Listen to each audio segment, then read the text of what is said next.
The draft में आज बात उस रेल रूट की होगी जिसमें 1 किलोमीटर लंबी और 2 मंजिला ऊंची रेलगाड़ी 100 किलोमीटर प्रति घंटे की स्पीड से चल सकती है। भारत को $8 ट्रिलियन की इकोनॉमी बनाने वाले ऐसे रेल रूट की बात होगी जिसमें एक ऐसी सुरंग बनी है जिसके लिए 2500 साल पुराने पहाड़ में डायनामाइट से धमाका करना पड़ा। एक ऐसी रेल सुरंग जो भारत ही नहीं दुनिया में अपनी तरह की पहली रेल सुरंग है और ये बनी है भारत के उस महत्वाकांक्षी फ्रेट कॉरिडोर में जो भारत में ग्रोथ का इंजन बनने वाला है। इस वीडियो को हमने 3 हिस्सों में बांटा है। पहले हिस्से में उस रेल सुरंग की बात करेंगे जो इंजीनियरिंग के चमत्कार से कम नहीं है। दूसरे हिस्से में उन 2 फ्रेट कॉरिडोर की बात होगी जो भारत को डेवलपमेंट की रेस में बहुत आगे ले जाने वाले हैं। और तीसरे हिस्से में बताएंगे कि भारत में और कितने फ्रेट कॉरिडोर बनने वाले हैं, इसका फ्यूचर प्लान क्या है। वीडियो की शुरुआत करें उससे पहले हमारे चैनल को सब्सक्राइब जरूर करें, बेल आइकॉन जरूर प्रेस करें। ऐसा करने से आपको हमारा वीडियो सबसे पहले मिलेगा। हम एक वीडियो बनाने में काफी मेहनत करते हैं, कई बार इसमें एक हफ्ते का समय लग जाता है। इसलिए जब आप हमारे चैनल को सब्सक्राइब करते हैं तो हमें और बेहतर वीडियो बनाने का प्रोत्साहन मिलता है। अब बात करते हैं उस सुरंग की जिसके बारे में बात तो बहुत कम हुई है, लेकिन दावा है कि वो दुनिया में इकलौती सुरंग है। इस सुरंग के बारे में अच्छे से समझ पाएं, इसके लिए आपको एक छोटा सा बैकग्राउंड देते हैं। भारत में मालगाड़ियों के लिए 2 रेल रूट बनाए गए हैं जिसे फ्रेट कॉरिडोर कहा जाता है, यानी माल ढुलाई का रास्ता। पहला रूट है ईस्टर्न डेडिकेटेड फ्रेट कॉरिडोर यानी EDFC।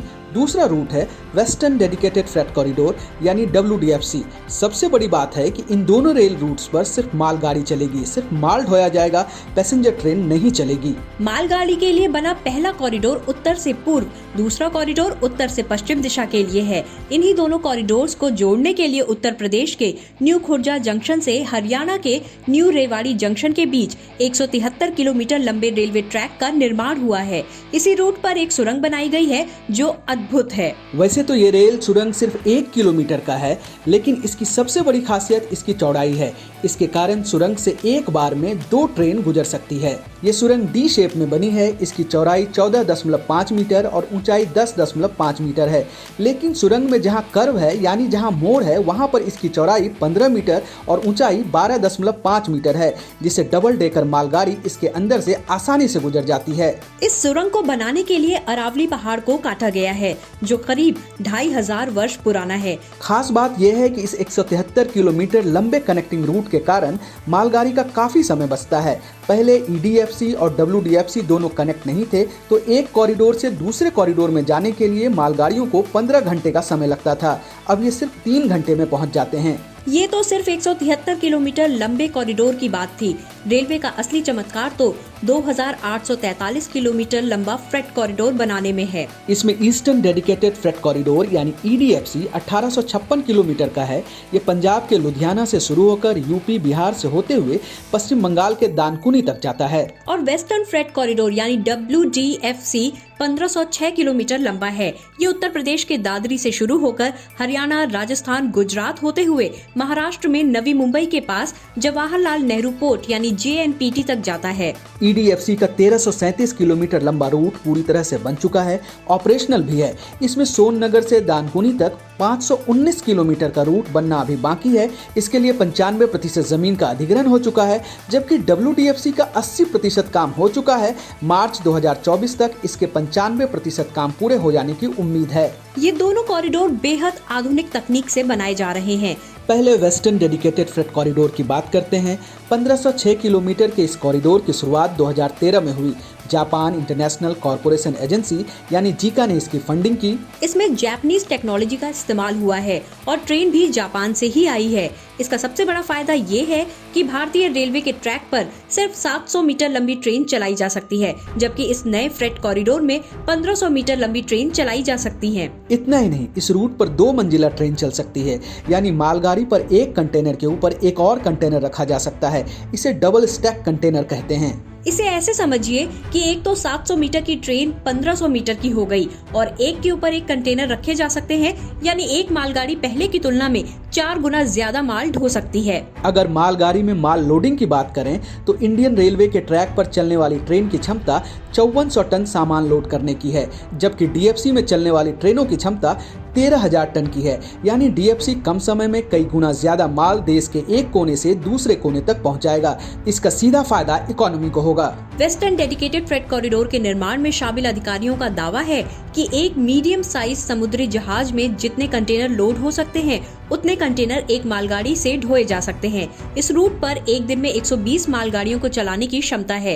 फिलहाल 100 मालगाड़ियां चल रही हैं। नए कॉरिडोर के ट्रैक्स इतने मजबूत हैं कि मालगाड़ी 100 किलोमीटर प्रति घंटे की रफ्तार से चल सकती है, जबकि पैसेंजर रूट पर मालगाड़ी मुश्किल से 25 किलोमीटर प्रति घंटा की रफ्तार से चल पाती है। एक बड़ी बात ये भी है कि वेस्टर्न डेडिकेटेड फ्रेट कॉरिडोर पर हर 40 किलोमीटर में मालगाड़ी के लिए एक मालगाड़ी स्टेशन है, यानी हर 40 किलोमीटर की दूरी से सामान कहीं भी भेजा जा सकता है। वेस्टर्न डेडिकेटेड फ्रेट कॉरिडोर की तुलना में ईस्टर्न फ्रेट कॉरिडोर थोड़ा अलग है। इसके निर्माण में खर्च भी कम हुआ है। वेस्टर्न कॉरिडोर की तुलना में इसकी ऊंचाई कम है, इसलिए मालगाड़ी पर एक के ऊपर एक कंटेनर नहीं रखे जा सकते और 2 मंजिला ट्रेन यानी डबल स्टैक कंटेनर नहीं ढोए जा सकते। आपके मन में ये सवाल हो सकता है कि वेस्टर्न कॉरिडोर में तो डबल स्टैक कंटेनर का इस्तेमाल होगा, फिर ईस्टर्न कॉरिडोर में सिंगल स्टैक कंटेनर का इस्तेमाल ही क्यों? दरअसल जब इस फ्रेट कॉरिडोर की प्लानिंग हो रही थी तो सरकार ने जरूरत के हिसाब से ये पाया कि पूर्वी भारत से मालगाड़ी के जरिए सबसे ज्यादा कोयला लाया जाता है। पूर्वी भारत में फैक्ट्रीज बहुत कम हैं, तो वहां से सामानों की डिलीवरी ना के बराबर होती है, इसलिए डबल स्टैक कंटेनर की जरूरत महसूस नहीं की गई। ईडीएफसी में लुधियाना से खुर्जा तक सिंगल लाइन है, जबकि खुर्जा से सोननगर तक डबल लाइन है, जबकि डब्ल्यूडीएफसी पूरी तरह से डबल लाइन है। इसलिए ईडीएफसी को बनाने में डब्ल्यूडीएफसी के मुकाबले कम खर्च हुआ है। दोनों फ्रेट कॉरिडोर को मिलाकर कुल 2843 किलोमीटर लंबे इस कॉरिडोर को बनाने में 1,25,000 करोड़ रुपए खर्च होने का अनुमान है। इस प्रोजेक्ट को फ्यूचर ओरिएंटेड बनाया गया है, जिसके लिए 9 राज्यों के 77 जिलों में लगभग 11,000 हेक्टेयर जमीन का अधिग्रहण किया गया है। रेलवे लाइन को आसपास की जमीन से ऊपर रखने के लिए 25 करोड़ क्यूबिक मीटर मिट्टी का इस्तेमाल हुआ है। पूरे 2843 किलोमीटर लंबे फ्रेट कॉरिडोर में एक भी रेलवे क्रॉसिंग नहीं है, यानी एक भी फाटक नहीं है। जहां पर भी ये रेल लाइन सड़क को क्रॉस कर रही है वहां रेल लाइन के ऊपर फ्लाईओवर बना है या फिर रेलवे लाइन के नीचे अंडरपास बनाकर सड़क बनाई गई है। दोनों कॉरिडोर को मिलाकर 861 रेलवे क्रॉसिंग पर लगभग 304 रोड ओवरब्रिज बने हैं और 500 के करीब अंडरपास सड़कें बनी हैं। इस प्रोजेक्ट में 53 बहुत बड़े पुल बनाए गए हैं, 450 मीडियम रेंज के पुल बनाए गए हैं और करीब 4,600 छोटे पुल बने हैं। एक खास बात ये भी है कि फ्रेट कॉरिडोर में 53 रेलवे फ्लाईओवर बनाए गए हैं, यानी आपने अब तक सड़क के ऊपर सड़क बनते देखा होगा। यहाँ रेल लाइन के ऊपर रेल लाइन बनी है, जिसे रेल फ्लाईओवर कहा जा रहा है। इन दोनों रूट पर ऑटोमेटिक मशीन से काम किया गया है, जिससे हर दिन कम से कम 1 किलोमीटर ट्रैक बिछाया जा सके, जिससे तेजी से काम खत्म करने में मदद मिली है। अब सवाल है कि डेडिकेटेड फ्रेट कॉरिडोर से क्या फायदा होगा। भारत में ट्रेन का लेट होना बहुत आम बात है। भारत की पटरियों पर क्षमता से ज्यादा बोझ है। ऐसी स्थिति में 2 बातें होती हैं। पहली बात कि ट्रेन लेट होती है, दूसरी बात कि रेल हादसों का डर रहता है। इन दोनों के अलावा एक बड़ी समस्या ये होती है कि पैसेंजर और एक्सप्रेस ट्रेन को जल्दी निकालने के लिए मालगाड़ी को जहां तहां रोक दिया जाता है। फ्रेट कॉरिडोर बनने यानी मालगाड़ी के लिए अलग रेलवे ट्रैक बनने से अब इन रूट्स पर मालगाड़ी ट्रेनें नहीं चलेंगी। इससे पैसेंजर ट्रेन भी लेट नहीं होंगी और मालगाड़ी को जहां तहां रुकना नहीं पड़ेगा। Dedicated freight corridor national railway plan vision 2030 का हिस्सा है, जिसके कारण लॉजिस्टिक कॉस्ट को कम करने पर भी फोकस किया गया है। भारत में सड़क मार्ग से ज्यादा माल ढुलाई होती है और रेल मार्ग से कम माल ढुलाई होती है। इससे माल ढुलाई का खर्च ज्यादा होता है। भारत सरकार की कोशिश है कि मालगाड़ी से माल ढुलाई ज्यादा की जाए, जिससे इस खर्च को कम किया जा सके। फिलहाल भारत में रेल से 28% माल ढुलाई होती है। 2051 तक 44% करने का टारगेट है। भारत में अभी 100 रुपए में 15 रुपए माल ढुलाई में खर्च होते हैं। सरकार 2030 तक इस खर्च को 8 रुपए तक लाना चाहती है। इतना ही नहीं, सरकार ये भी कोशिश कर रही है कि 2030 तक फ्रेट कॉरिडोर में माल ढोने की क्षमता 3000 मीट्रिक टन तक पहुंचाई जा सके। इसके लिए 3 और नए फ्रेट कॉरिडोर बनाने की प्लानिंग हो रही है। इसमें पहला है ईस्ट कोस्ट कॉरिडोर। ये खड़गपुर से विजयवाड़ा तक है। इसकी लंबाई 1100 किलोमीटर होगी।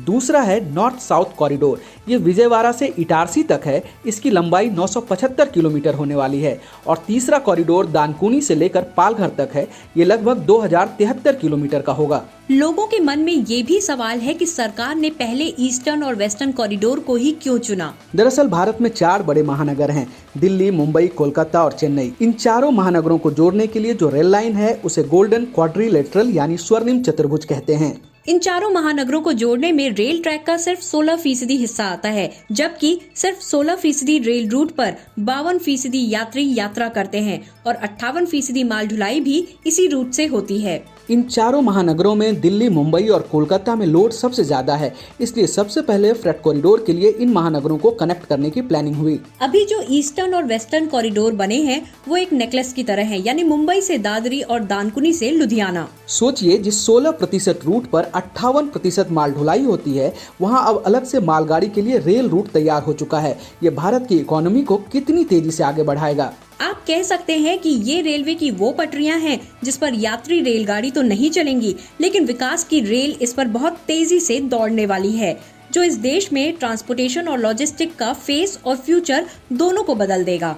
द ड्राफ्ट का ये एपिसोड आपको कैसा लगा हमें ज़रूर बताइए। आप किस मुद्दे पर वीडियो देखना चाहते हैं हमें कमेंट में लिखिए। अगर आपको हमारे चैनल का वीडियो अच्छा लगता है तो इसे सब्सक्राइब कीजिए और दोस्तों से सब्सक्राइब करने के लिए ज़रूर कहिए।